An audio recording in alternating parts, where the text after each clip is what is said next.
Exclusive ang pasilip ng not one but two beach houses ni Mylene Dizon sa LU. At bakit ito ang piniling buhay ni Mylene? Bakit nandito? Because dagat is healing. It's super healing. Weird ba ako?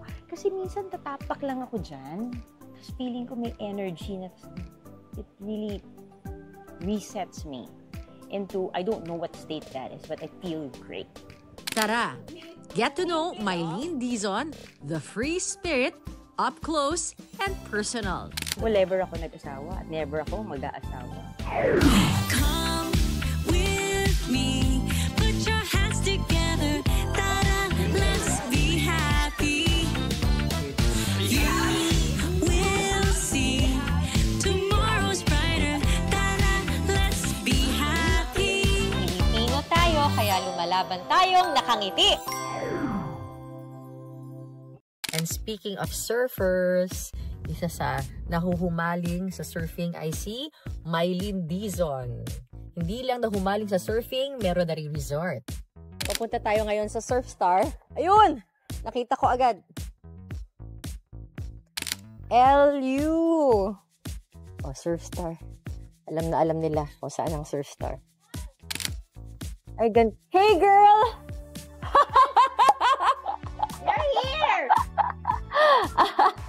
Ayos ka? Anong ayos? Alam mo, ayos ko, construction ayos. Ay, ganda mo kaya. Super nice. Hey, so welcome to Surfstar. Ito na. Hello, Atita. Hello. Karpintero ka during that. Foreman, karpintero, taga-sweldo, taga-mando, taga-pagalit, yung stress ko kahapon, parang yun na yata yung stressful day ever for me. So, Kasi? Dalawang aircon ang nasira sabay dito. Eh, ang init-init. And it's the peak of summer. And I'm fully booked. And I don't like it when guests are disappointed. I really, really feel bad. So, nung nangyari yun, bumili ako ng aircon, gano'n lang. Dalawang split type aircon. Bili! Ngayon! Dali! Kabit! Palit! Ganon. Tapos habang minamanage ko yung comfort nila, I was moving around people here. Even I couldn't sleep. Kasi stress na stress ako. Kasi ayoko ng ganun. Pero habang stress ka, dapat mukhang kalma ka pa din. Actually, hindi ako mukhang kalma ka. Talaga lang. Solid. Solid na hindi. Talagang hindi ako Buti nakakain ako. Kundi isusuka ko lahat. Promise. Oo, kasi tapos doon sa kabila, ang daming problema ng construction, may sumabog na pipe, doon sa isang kwarto na dapat bubuksan na namin. So, nag-flood doon sa banyo. So, yun, all in one day lahat, sunod-sunod, non-stop. Natapos lang lahat ng stress, mga alas 7 na ng gabi. Nag-umpisa ng alas 6 ng umaga. So, 13 hours akong pero masaya. Kasi I like this eh. I like constructions. I like building things. I like finding solutions. I like to play with Lego. So gagawa ako ng paraan para mabuo yung ano man yung gusto kong buuin. Ilang taon mo nang nagbi-build? This one kasi 3 years na itong bukas. Yan, been building for a year and a half now. Dapat tapos yan nung December. Pero dahil di ba last year yung marami tayong ulan, ayaw tumigil ng ulan, ilang buwan yun, syempre, naka-apekto yun sa aming construction. Tour kita! Lang, hindi ka taga La Union. Hindi ako taga La Union. Dayo ka lang dito. Oo, hindi rin ako botante dito, pero... pero sana, one day, I don't know. Tatlo lang yung akin dyan. Yung iba dyan, may-ari ng property, tsaka mga kaibigan. Kasi may-ari surfer rin talaga. Oo, magaling mag-surf yun, si Lemon. Yung That's his pangalan, name, Lemon? Yeah, Pelimon. Ang ano niya kasi, sa kanya talaga yung pangalan ng Surfstar. Kailan ko nandito ka, nasaan anak mo? Dito tayo. So yan. Ay, nilagyan na nila ng graba. Dami mong workers. Mas malaki to. Yes. Saka parang mas ito foundation sa'yo na. So, tinibag lahat yan, mas planado to. Oo. Mas planado, pero ganun pa man, nagkakamali pa din. Pero biya mo na. Parang greasy na alala ko sa ano. Totoo, kasi maputi. Oo, ano. Saka green and, white and blue. Maputi siguro kasi at saka, Kung palagi kung may project, parang palagi may problema yun. Sabi nga nito, kaya mo pa mag-handle ng stress. Sabi ko, I love stress. Construction stress, I like. I enjoy it. Ikot muna tayo. So, hindi mo binili yung lupa? Hindi. Naka-lease lang ito. Unang-una, matanda na ako. Sinabi mo bang matanda ka na? Oo, 50 na ako eh. So, meaning, ayaw mo nang magka-property? Parang, anong gagawin ko sa kanya? Hindi ko naman siya madadala. Ang policy ko naman talaga sa pamilya ko, hindi ako magpapamana sa mga anak ko. I want them to make it on their own eh.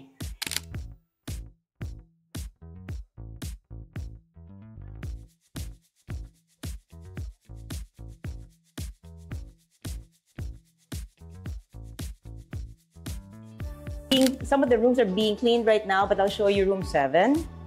Fully booked daw sila. So, uy, ang ganda naman dito. Simple lang. Pero maganda It's eh. very simple. Very simple. So the property is like what? Not even 50 square meters. But I had to make do with what was there. Because I didn't want to sleep anywhere else. Doon lang ako kung saan yung surf spot ko. Para pagising ko sa umaga. Surf ba ako? Hindi. So yan. So ganyan siya. So kitang-kita ko na kita ko na yung alon eh. Komportable lang. Simple lang. Ako gusto ko. Ako din. Napaka-happy naman dito. Lalo na pag December, January, February, ay kalamig dito. Kasi ganda-ganda ng alon. It's blue skies. So yun. So yan. So ito lang ako. Araw-araw, ikot lang ako ng ikot dito. Tingin ng mga flaws na kailangan ayusin. Bawa katulad yan, papapinturahan mo ulit dito. yan. Oo. Bakit nandito? Because dagat is healing. It's super healing. Weird ba ako? Kasi minsan tatapak lang ako dyan. Tapos feeling ko may energy na it really resets me into, I don't know what state that is, but I feel great. Hinahanap ko siya. Hindi counted yung kukuha ka ng batsa at lagay. Hindi. Walang ganon. Yung dyan talaga. Anong meron sa buhay mo nung 2013? Wala akong pera. Wala akong trabaho. May 2 taon akong walang trabaho for some weird reason. Ang sabi nung kaibigan ko, it's because of the house na lilipatan ko. Medyo bad vibes daw. 2 years? Pwede ba yung 2 years na walang work? Wala akong trabaho kasi yung soap ko nun, ang dalang akong gamitin. Tapos, nag-break pa ng pagkahaba-haba. Ganun yun eh. When you're working for soap, he can't accept another soap. Yes. In fear na baka sabay mag-air. And dati kasi, piniingatan talaga nila na hindi mag-air ng sabay ang mga soap na Dati. Nakasama. Ngayon pwede na. well, ngayon, nangyayari. Pero as much as possible, nangyayari by accident. Kasi wala na magawa. Oo. Pero yun. So, yung panahon na yun, humihinto-hinto pa kami. So, wala akong magawang ibang trabaho.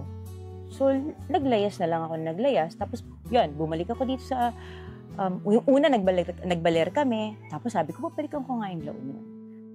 Tapos yun nga, hindi na ako tumigal. My first stoke is that feeling of euphoria from anything generally surfing. It's a surf term. My first stoke happened here.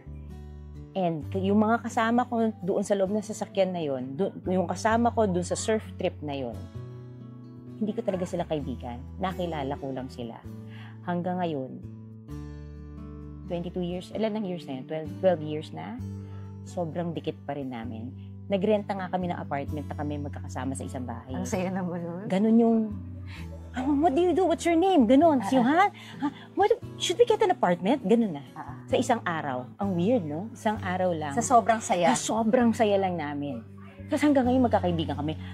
Sila yung close friends ko dito. Oh. Kasi ninang na ako ng mga anak nila. Ganun. Ang weird. Sino naisip na mag-showbiz? Ako kasi kailangan kong pera. Bakit? Lumayas ako sa Amerika eh. O yun, nabasa ko at least ako. Minsan mali-mali na babasa mo sa Lumayas talaga ako doon. So, taga-Amerika ka? Hindi, lumipat ng Amerika ang pamilya ko. Pinakamatagal ko lang doon 4 na buwan. Pero green card holder ako, dati, gano'n, give up ko yun.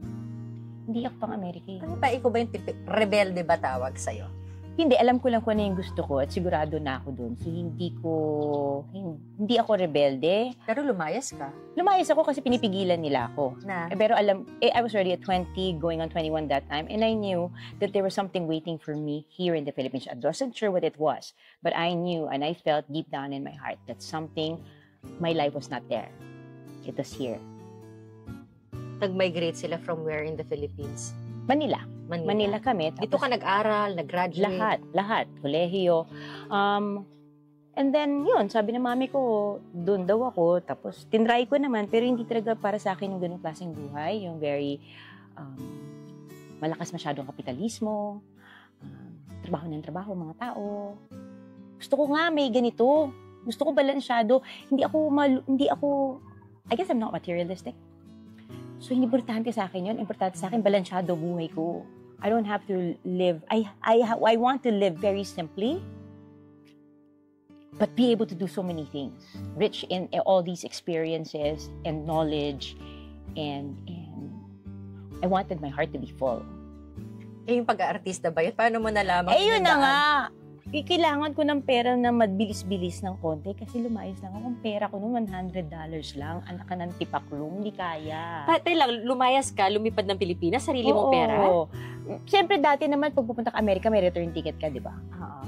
May return ticket pa rin ako noon. Ilan? 4 na buwan ka, tapos umuwi ka ng Pilipinas. Tapos rebook yata ako noon, hindi ko na maalala. Ganun. Basta, saan ako tumira? Tumira ako sa bahay ng kaibigan ko. Na isang buong taon, nagtago ako sa pamilya ko.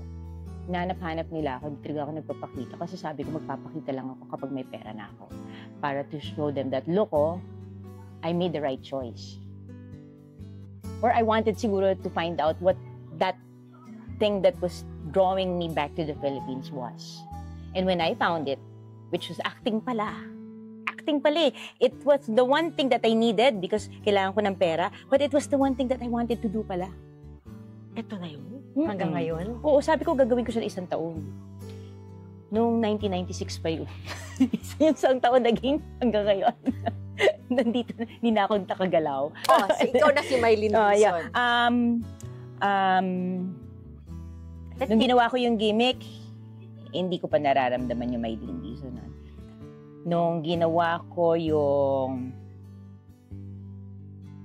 Sa Dulo ng Walang Hanggan, it was my first kontrabida role sa isang soap opera.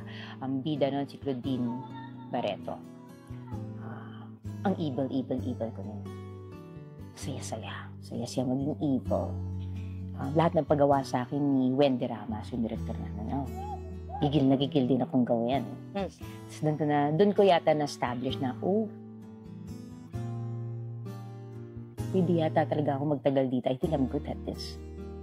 Sige. Yun. Sarap maging kontrabida. Tara. Sarap maglaro. Pwede lahat eh.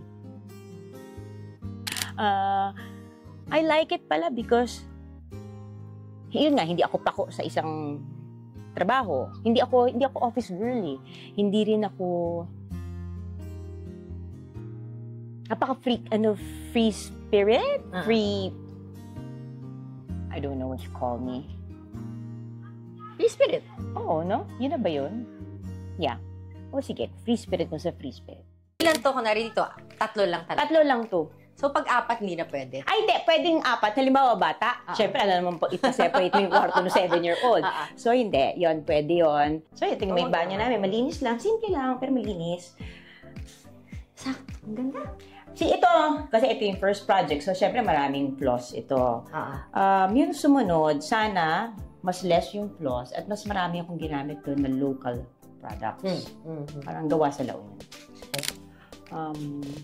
Yeah. So, it's nothing fancy. I love this one even.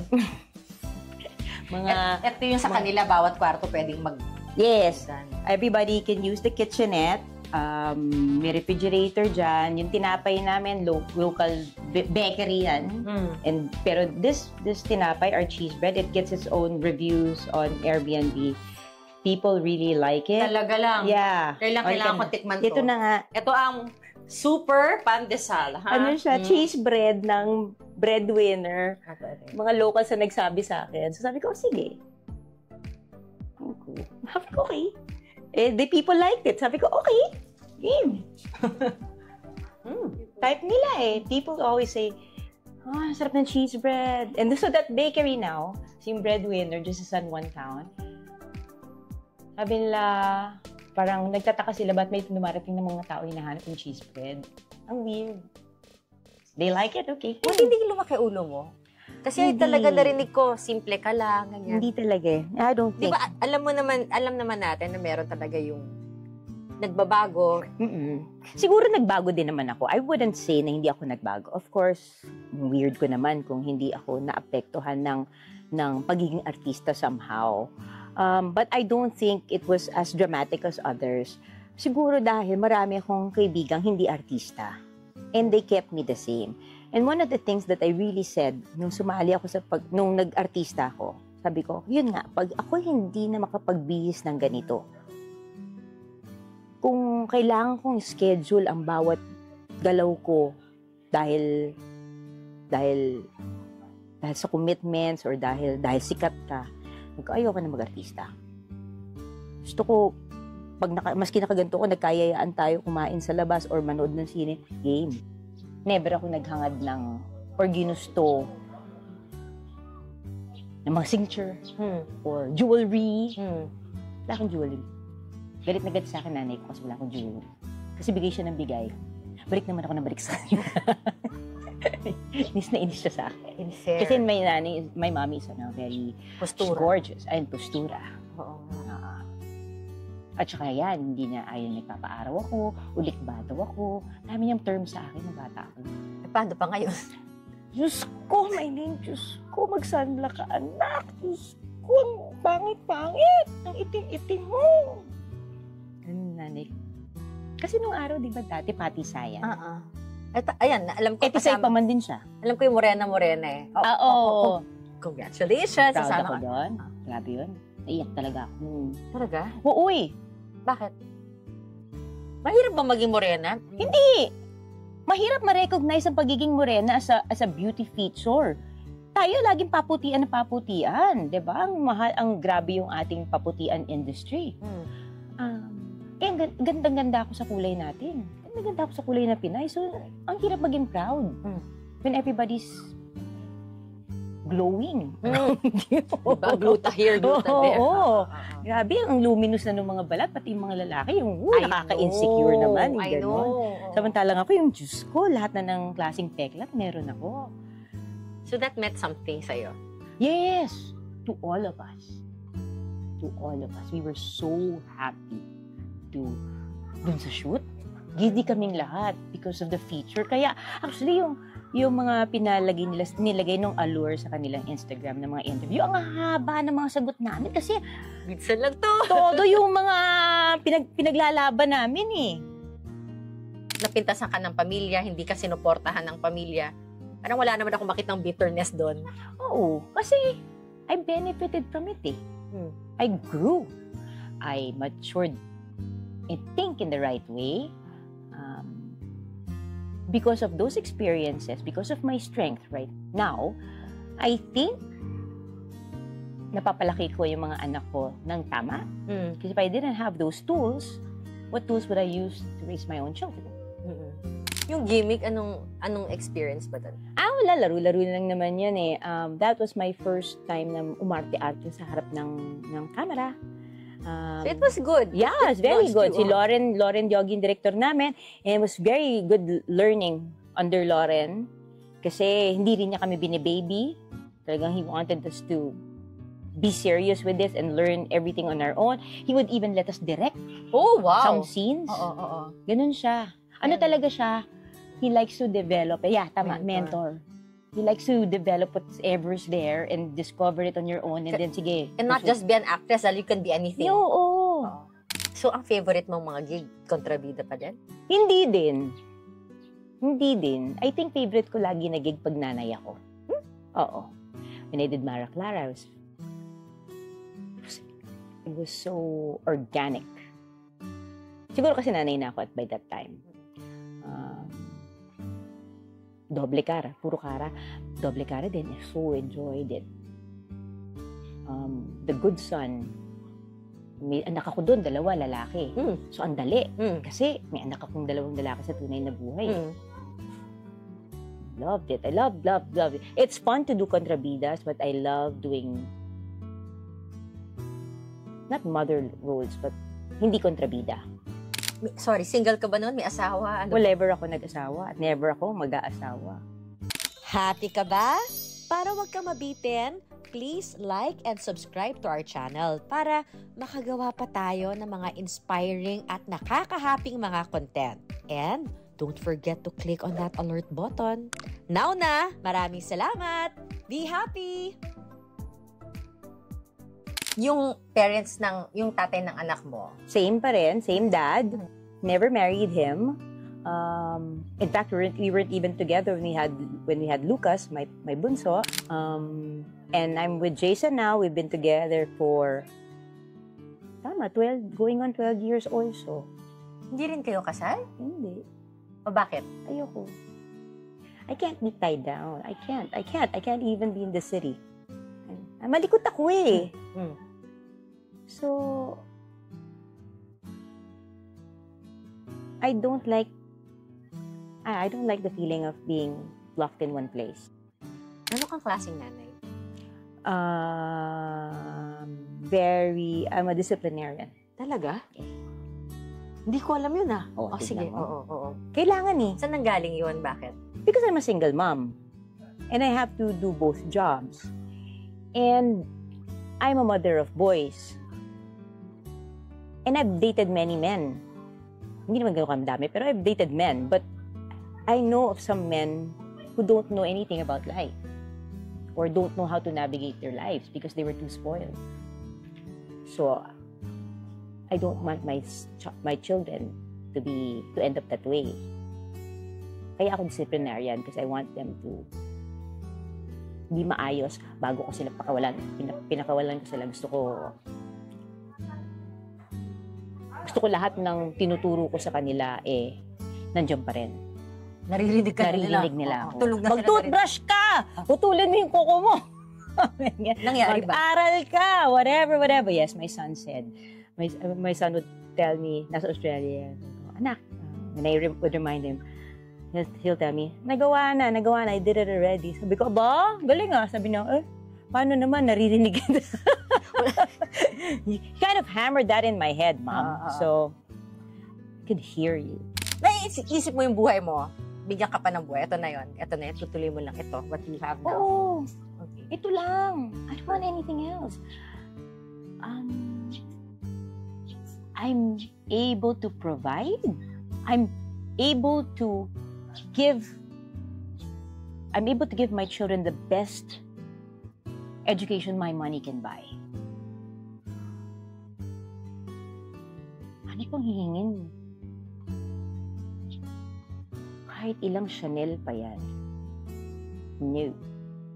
Doon ako sa education nila. Tapos bahala na sila sa... Bakit ka gigil sa education pala? Of course, we know it's important, but it's coming from some place. Why? I wanna know. Because that's the only thing I can give. Gigil ako because that's the only thing I can give. I can give them, I give them 5 million. What are they going to do with that if they don't know what to do with, how to manage it?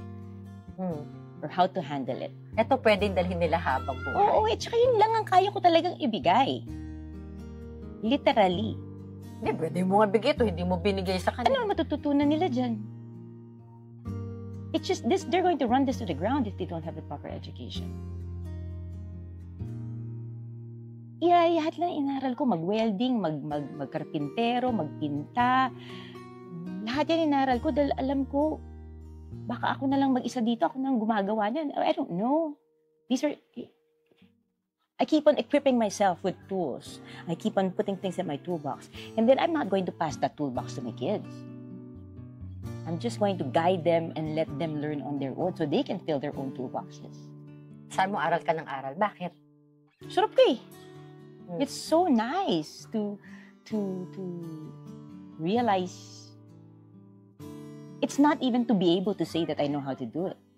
It's, ang galing, ganun pala gawin yun. Gawa ka ulit. Maraming nagsasabi na naiinggit nga sila na nandito ako, na nagagawa ko to.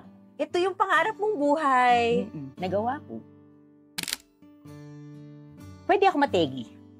Pwede ako mamatay. Ngayon. Yan. Wag mo na. Oo, pero pwede. Kasi nagawa ko sila. Pati mga anak ko.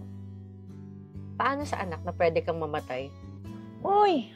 Madami ayaw mamatay dahil sa anak. Matatalino ng mga anak ko. Mga scholar yun. Hindi ako matalino Talino sila.